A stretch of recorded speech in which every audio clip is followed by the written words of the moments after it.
நற்செய்தி வாசகம். பிறர் உங்களுக்கு என்னென்ன செய்ய வேண்டும் என்று விரும்புகிறீர்களோ அவற்றை மற்றவர்களுக்குச் செய்யுங்கள்.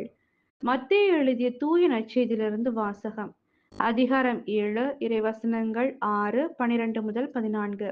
அக்காலத்தில் இயேசு தம் சீடரை நோக்கி கூறியது: தூய்மையானது எதையும் நாய்களுக்கு கொடுக்க வேண்டாம்.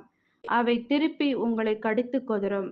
மேலும் உங்கள் முத்துக்களை பன்றிகள் முன் எறிய வேண்டாம். எறிந்தால் அவை தங்கள் கால்களால் அவற்றை மிதித்துவிடும். ஆகையால் பிறர் உங்களுக்கு செய்ய வேண்டுமென விரும்புகிறவற்றை எல்லாம் நீங்களும் அவர்களுக்குச் செய்யுங்கள். இறைவாக்குகளும் திருச்சட்டமும் கூறுவது இதுவே: இடுக்கமான வாயிலின் வழியே நுழையுங்கள்.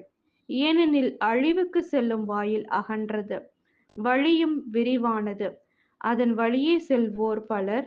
வாழ்வுக்குச் செல்லும் வாயில் மிகவும் இடுக்கமானது, வழியும் மிக குறுகலானது, இதை கண்டுபிடிப்போர் சிலரே.